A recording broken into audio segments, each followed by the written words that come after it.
Eurogold is driven by being the best civil engineering contractor in the Northwest, ensuring its clients are given the highest level of service that they deserve. Eurogold work in a wide range of industry sectors, including house building, highways, commercial and industrial build.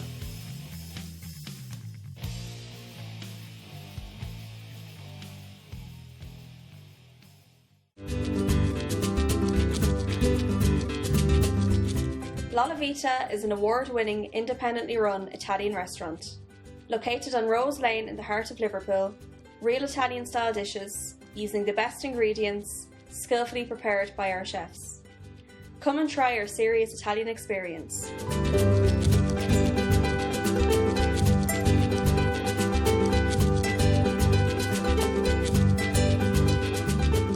The Warrington Irish Club, a friendly and welcoming club keeping the Irish culture alive. We have Irish and country music every Saturday night, tribute nights, race nights, charity nights and karaoke. All live sports are shown on big screens. We have snooker, dominoes and crown green bowling teams along with arts and craft. Pop in for a friendly welcome and book your event at the Warrington Irish Club. Give Frank a call on 01925 243 363. Mulligan's Funeral and Monumental Services are a family-owned funeral service first established by the late Brian Mulligan in 1996. We provide funeral homes in Gorton, Manchester and Reddish Stockport, and we pride ourselves on giving a friendly and professional service to all the families who use our service. Contact us on 0161 432 0809. Press this, and you can see this, hear this, taste this, and experience this.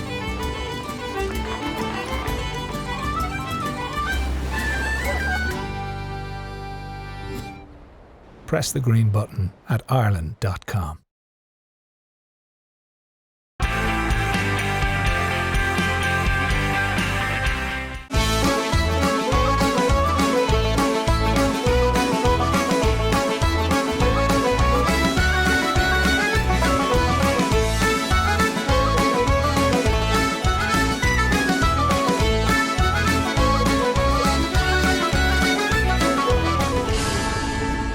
Hello and welcome.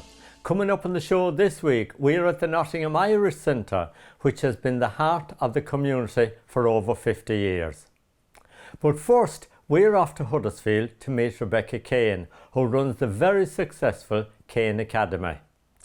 Now, we all know that you need 2 good eyes and 2 good feet to learn how to do Irish dancing. Well, on this week's show, we're going to introduce you to a very special girl. Her name is Taaliyah. She's 12 years old. She's totally blind and she's an excellent Irish dancer. I really liked Ireland, and I listened to some people Irish dancing and I thought I really want to do it. And then my school teacher from my primary school was telling me about Irish dancing and I started getting inspired from her.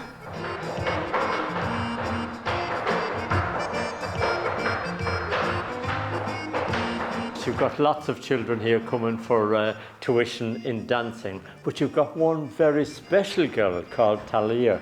Tell me a little bit about her.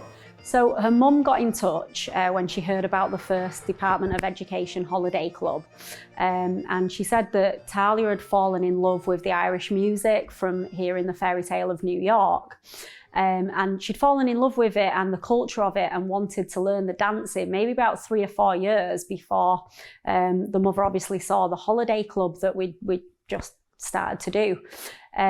So the mum got in touch and said that she'd really love for her to do it. However, there's a couple of obstacles in her way.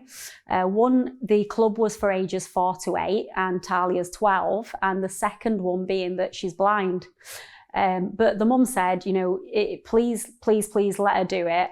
You know, you'd make this child's day, and she's already got the shoes. She's got a pair of light shoes and hard shoes. And to me, you know, I'm hearing a parent making an inquiry of a child that's done her research. So she's fallen in love with it. She knows to the point of what shoes she needs, you know, and she's already got them.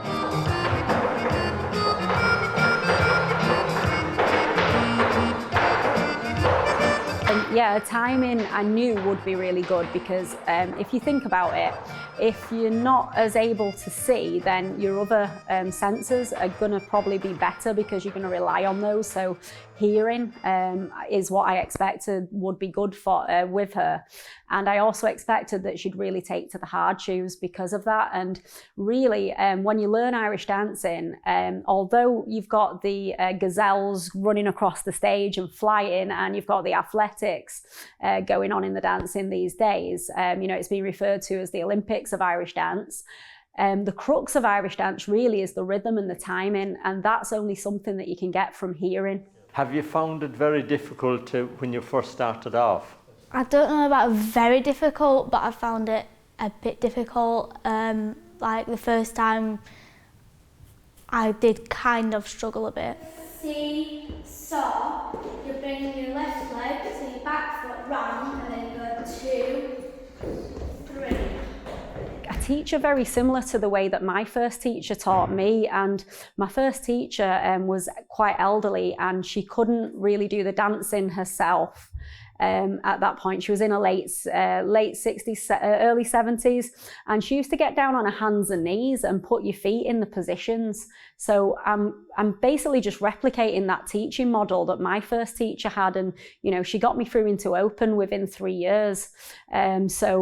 You know, I'm just following in those footsteps, really. 2, 3, 4, 5, 6, 7, 8. Good. Hop 2, 3, 4, 5, 6, 7. Jump 2, 3. Jump 2, 3. I started teaching martial arts 17 years ago. So Kane Academy was originally Kane Academy of Martial Arts. And I'd retired from competing in Filipino stick fighting and decided that I wanted to give back to the community and start just like teaching the classes and mainly focusing on self-defense, especially for women that have suffered from domestic violent backgrounds. And then obviously I'd been dancing 4 years since the age of 5, on and off. I had a few little periods off, like when I was competing in the stick fighting, so your focus goes on that. But then I came back to competing in the dancing, went to the Worlds in Belfast, Glasgow, America, and then ended up now teaching the Irish dancing as well.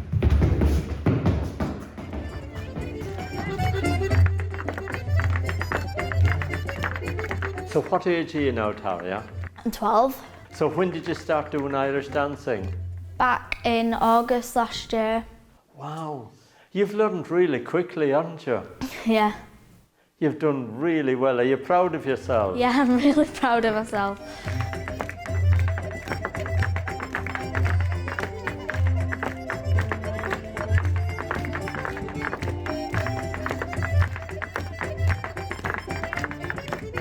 I'd say it's not just her confidence that's grown, but also the benefits of Irish dancing. You can kind of see those benefits from even her posture and the muscular strength that she's gained from doing the dancing. So, you know, some people might say if they saw the first videos of her dancing when she came in that, you know, she could barely kind of walk unassisted, you know, that the muscle strength was kind of a little bit more kind of hunched over, and now she's getting that posture, you know, how we love it in Irish dancing and what makes us different to other dance styles. So let's show everyone again. Do you want to take a step forward for me?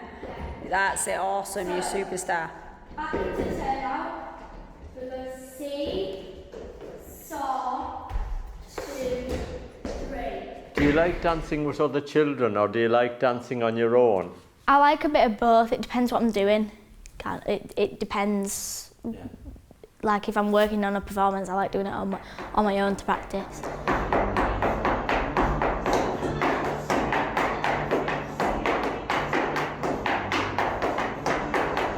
What's your favourite dance, Taaliyah?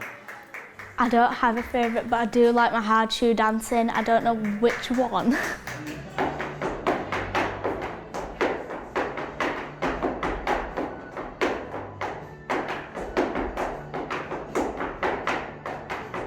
Sometimes the music is slowed down as well. Okay, so the music is slowed down a little bit, so it might be like a light jig timing actually works for a heavy jig. It's the same. The same timing. Yeah, it's just that the music's slowed down. Yeah. So when you dance the light jig, it's at a faster speed, and when you dance the heavy jig, if it's open level, it's like 70, 72, 73 beats per minute.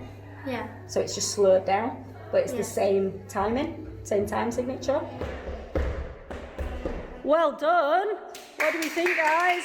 Taaliyah, I believe I've heard that you've been learning a set dance. Tell me about that. So I've been learning Blackbird, which is one of the set dancers, and I'm going to be performing it in February.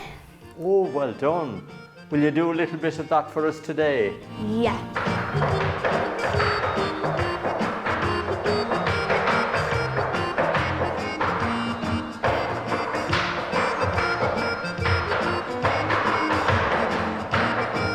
Everyone used to say, didn't they, you know, how many kids would start Irish dance and how many had quit because it is just so hard. But I think it's not just a confidence boost, but I think she inspires other children, and not just, you know, some people have said, oh, she's going to inspire other disabled children, but I think she would inspire any other child and any other adult. My mother was from Kildare, so County Kildare. She was born in Naas, County Hospital. And I just feel that I've been guided throughout my journey in life by St. Bridget. And in lockdown, I just felt like this innate need that we would need a water feature in the building, and you know, to promote the positive energy. And the first thing that I saw was the well, and then I found a bridge that's gone along with it. And obviously in Kildare, you've got the bridge before the well. So yeah, I just feel like I've been guided. And of course, you're based here in Huddersfield, and there's a huge Irish community here. I'm sure your Irish classes are very popular. Well, interestingly, we've had people travel from Manchester. We had a child that came over and she'd never won a championship in Irish dancing, but we got her into Riverdance Summer School within a year. And then we've obviously now started doing the holiday clubs, and they're not just popular with the Irish community, but also the Asian community, the Polish community. We've had some Ukrainian refugee children come along, looked after children, adopted children. So it's kind of hitting the whole community. At the moment, classes are on a Saturday, but we will look at putting more on in the future. You can find us by visiting kaneIrishDance.com. You can find us on Facebook, just looking up the page Kane Irish Dance, and also Instagram and YouTube.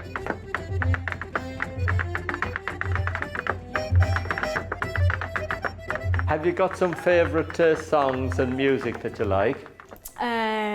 Tell Me Ma. I like Tell Me Ma. Oh, that's a great Irish song. Yeah, I like my Irish music.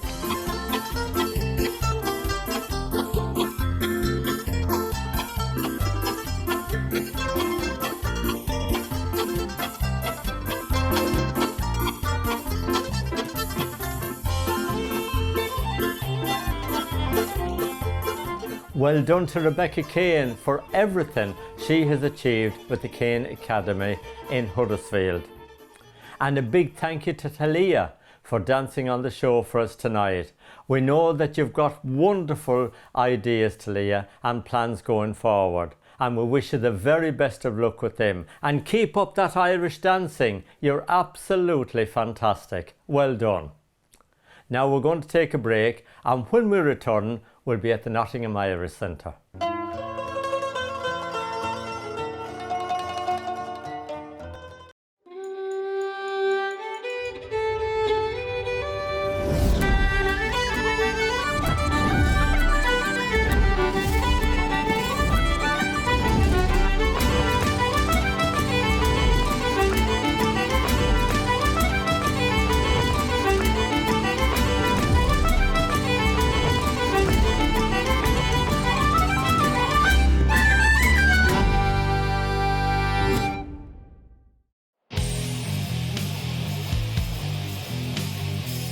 Eurogold is driven by being the best civil engineering contractor in the North West, ensuring its clients are given the highest level of service that they deserve. Eurogold work in a wide range of industry sectors, including house building, highways, commercial and industrial build.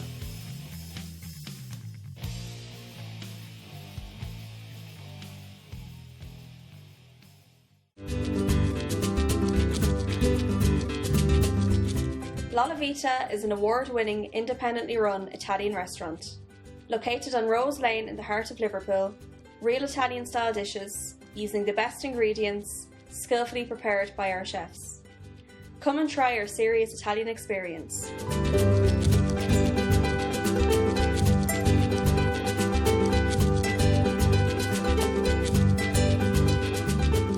The Warrington Irish Club, a friendly and welcoming club keeping the Irish culture alive.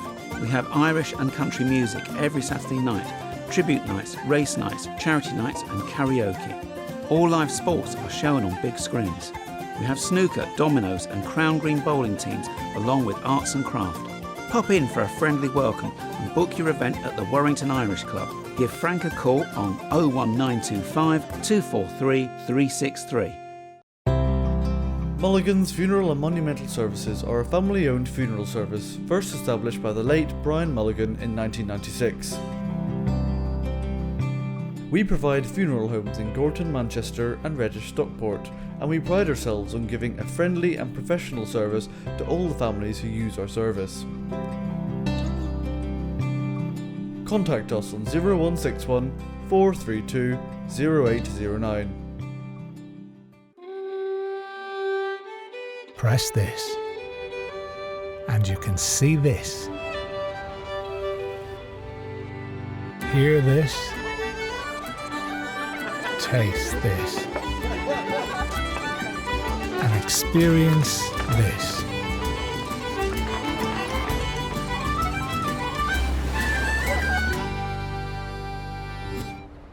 Press the green button at ireland.com.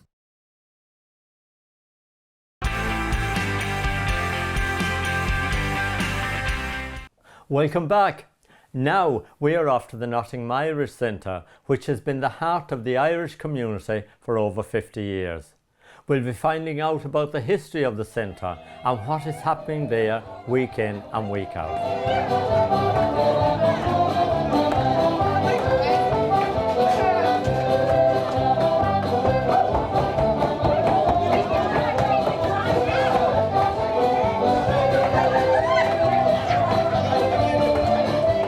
Pat, tell me a little bit about the history of the Irish Centre here in Nottingham. Well, the Irish Centre goes back to the 1960s, Martin, and it was originally on Derby Road, just opposite the cathedral, the Catholic Cathedral in Nottingham. And this was originally just one room. But in 1972, going into 73, a group of Irish people bought this building. So it's the 50th anniversary of the Irish Centre in this particular venue at the moment. It's become a bit of a landmark, I think, in Nottingham. Everybody knows it, and it's been a mainstay of the Irish community, I think, for the last 50 years. And I was just closing up the Irish Centre, and this chap was passing, and he asked me if he could come in and take a few photographs. And he said that he'd proposed to his wife here, and it was now their, I think he said their 40th anniversary. And he wanted to take a few photographs of the place where he'd proposed to her. So I let him in, and I took a few photographs of him, and he took a few photographs of the building itself. And you know, you meet lots of people like that. I've met numerous people who have very happy memories of the Irish Centre in those days.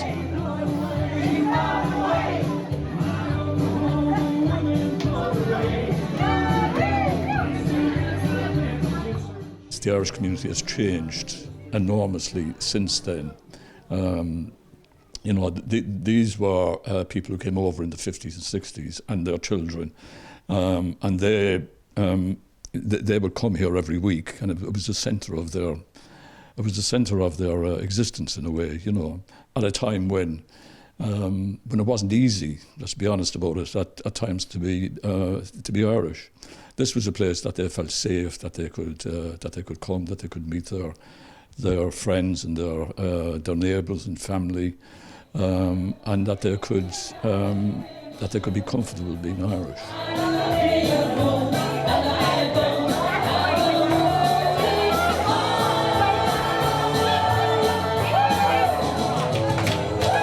The Tuesday Shamrock Club is a regular event every week. That started in 2005, and so this year will be its 18th birthday. So it's really good that it's kept going. And after we'd been going for a few years, we identified that there were quite a lot of isolated older Irish people who didn't come to the Shamrock Club. So we applied for funding from the Irish government, and we got money under the ESP grant. And we now employ 2 workers who actually go out and see people in their own homes and encourage them, if possible, to come into the centre. It's a very lively day here. Our oldest member's 96, but I'm sure you wouldn't have guessed that if you've been in today. Right, are we ready to start again? 4 and 3, 43. 8 and 9, 89. Generally every week we do bingo, and we always have a raffle, and we do a few other fundraising things as well, which enable us to have a couple of parties a year. We usually have a birthday party and a Christmas party. The members pay something towards it, but the club subsidises the rest. I started in November, and we have the Shamrock Club every Tuesday, where we've obviously been today. Tea, coffee, little bar, singing, dancing. Everyone seems to really enjoy it, have a great time, meet their old friends. We bring new people down if we can. My other role is being out in the community. I visit couples, single people. A lot of people have good families around them, but sometimes it's just nice to have somebody different to talk about different things that they might not want to divulge to the family, help people filling out forms for benefits. You know yourself, people are very proud, and you know, at the end of the day, if you're entitled to claim something, then you should claim it, really. So we try and break down those barriers.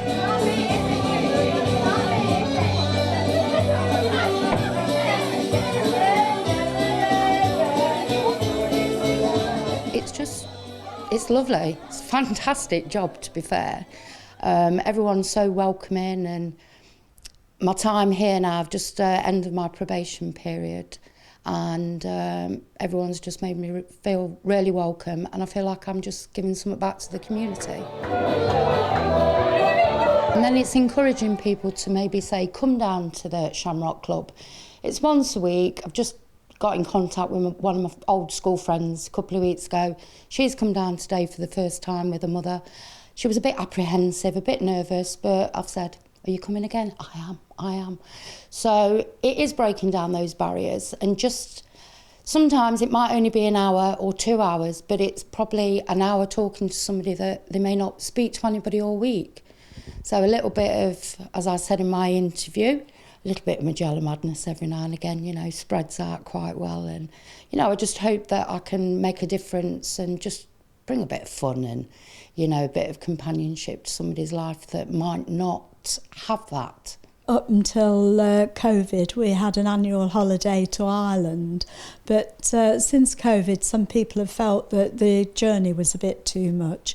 We went last year, but there was a smaller group, only 21 of us went, whereas the first year we went, we actually had a 52-seater coach and a waiting list. So, you know, the times change, people grow older and less able. We've also started a Memory Lane Cafe, and that's going quite well. We have about between 10 and 15 people once a month to that, and that's quite an informal group. We just sort of sit around, eat cake and chat. Last summer we had 3 trips on the narrowboat on the canal, which is just almost adjacent to the Irish Centre.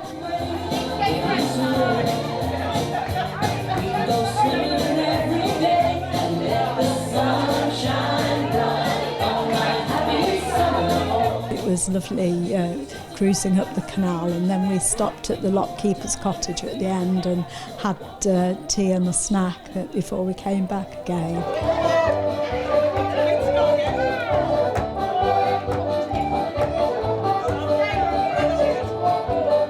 I did a bit of research into the first Irish emigrants who came here in the 1830s. And they came, a lot of them came from Dublin, because this was a centre of the garment industry and lace making. And a lot of these people had experience of glove making and hat making and so on, you know. And they integrated very well. But then there was another huge influx during the famine in the 1840s. And there was also a regular trade of agricultural labourers, and lots of them would come over in the summer and then go back to Ireland for the winter. And then there was another big influx, of course, in the 50s, in the 1950s, which is where a lot of the people you will have met in the Golden Shamrocks came over in that wave of emigration, I think.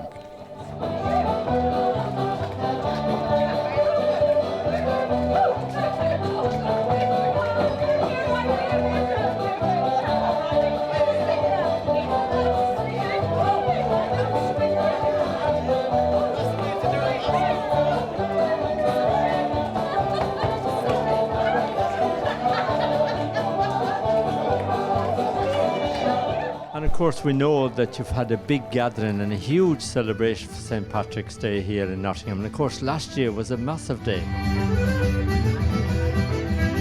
It was, yeah, a massive day. There's always a great celebration here for St. Patrick's Day, and there's been a few people who've managed to keep it going over the years. Obviously, during the pandemic, it wasn't possible to do that. But last year was the first year after the pandemic, and it was a great year. And every year it's twinned with a county in Ireland. Last year it was twinned with Cork, where I come from, and that was a special occasion for me, I think.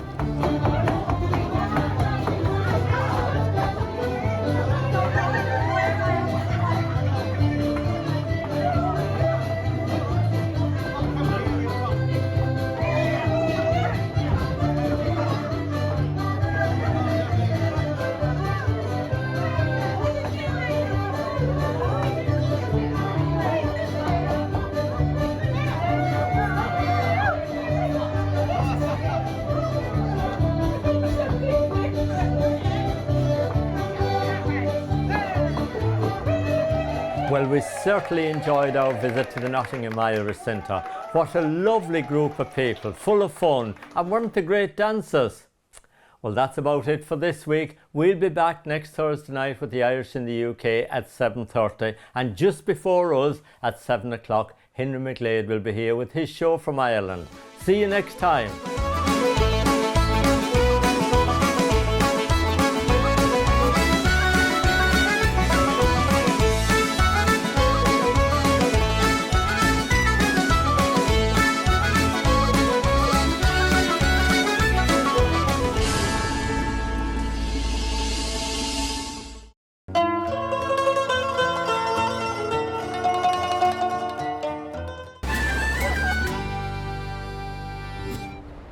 Press the green button at Ireland.com.